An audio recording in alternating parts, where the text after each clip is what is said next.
Dr. Stone is an anime that could easily be up there as one of the best that Shonen has ever had to offer, but something has always held it back. Now, this may be my own take on this, but it's something that I noticed majorly back in the day, and ever since it's continued to capture my attention.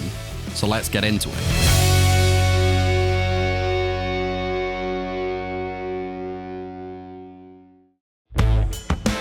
Dr. Stone is such an amazing anime and one that really caught me off guard when it first aired back in 2019. But there has always been one thing that I have seen this show suffer from through absolutely no fault of its own. Dr. Stone is a really cool show that has a pretty interesting take story-wise. For me, it's a refreshing shonen series that takes us outside of the norm. The norm being the obvious battle series with the heroes, super moves, power of friendship narratives that I'm, totally all for, by the way. There is no hate from me on these series, no. What I wasn't expecting from a shonen series was that instead of hype fights with, epic power-ups and huge devastating finishing moves, that we were instead getting science. Yes, science! For those of you not in the know, basically there's this huge mysterious green light that spreads over the entire world, petrifying humanity into stone and taking Earth back to a state like in prehistoric times. Main protagonist and literal genius Senku awakens from his petrification through a fluid to see that the world he once knew was completely different. Now, he came to the conclusion that if he had been revived, then he can do the same and bring everyone back. His mission from that day was to bring all 7 billion people on Earth back to life using the power of science. Now, I'll admit, when I first saw the trailer for the show, I was a little skeptical. It sounded like it could be okay, but I wasn't really all that hyped for it. I guess the reason being was that because Dr. Stone first aired in 2019, which for me is still a year that hasn't been surpassed when it comes to the legendary new anime that was dropping left, right, and center. To name a few, we had Shield Hero, Demon Slayer, Kaguya-sama, The Promised Neverland, Fire Force, Vinland Saga, and believe me, a lot more. However, I was truly wrong about this anime, as it was more than worthy of being on the list of the best anime that came from the best year for new anime, which is saying a lot, right? Dr. Stone came out swinging with its cool science theme, really interesting and unique cast of characters. It was light-hearted, but beneath it all, really went hard with its killer story when the show needed to get serious.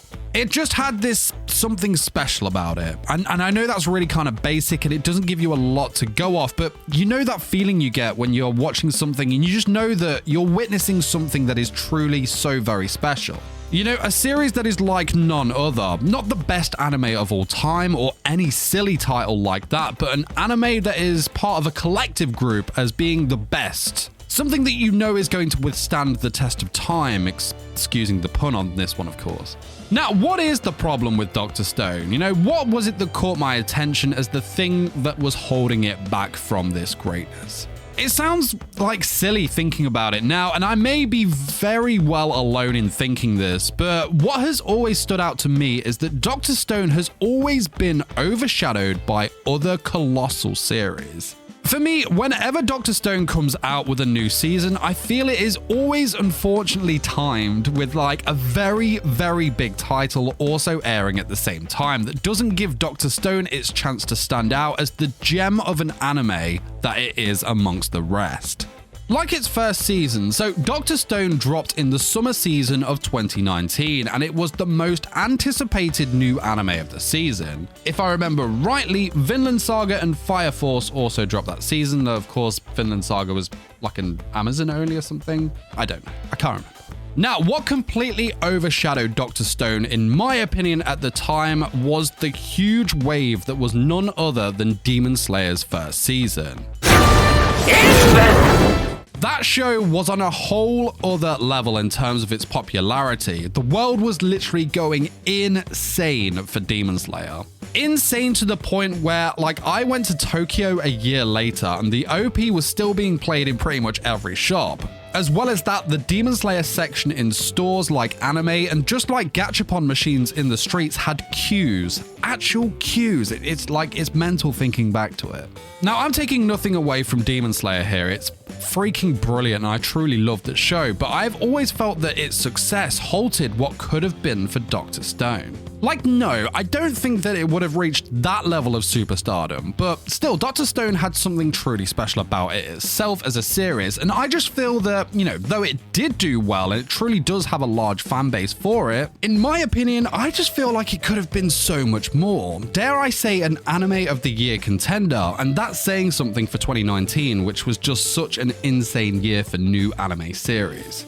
Moving forward, so Dr. Stone's second season, The Stone Wars, dropped in the winter season of 2021. Now, I've always thought to myself, I wonder what would have happened if Dr. Stone had released at another time when the other anime out weren't as insanely huge as the likes of Demon Slayer. Well, I'll guess we'll see with its second season, right? And yeah. No, not at all here. Dr. Stone's second season continued to be as amazing as its first season, though sadly short, being 11 episodes. But the Stone Wars were just so hype, man. There was just so much hype going on in that second season, which I believe again would have stood out easily as an Anime of the Season contender, if not for the insane Attack on Titan final season part 1. Like, yeah, you are not standing a chance there at all. Do you remember how hype that final season part 1 was at the time of its airing? Damn. There was also ReZero's second season part 2, Slime's second season, and the beast of a drop in the form of Mushoku Tensei. Dr. Stone really just didn't have any chance to shine here, and I felt what was truly a absolutely brilliant anime was just lumped with the, yeah, that show is sick group. Like, a season earlier or after makes me think that Dr. Stone would have gotten its chance to really stand out. The fall of 2020 did have Jujutsu Kaisen, but that was, pretty much it in terms of big names. And the spring season of 2021 had Tokyo Revengers and My Hero Academia's 5th season, so even just there would have been absolutely perfect for it. So with its third season, New World, dropping this spring 2023, it is to no surprise that it is in the company of, again, Demon Slayer with Demon Slayer's third season, which of course is going to be absolutely insane, love it or hate it.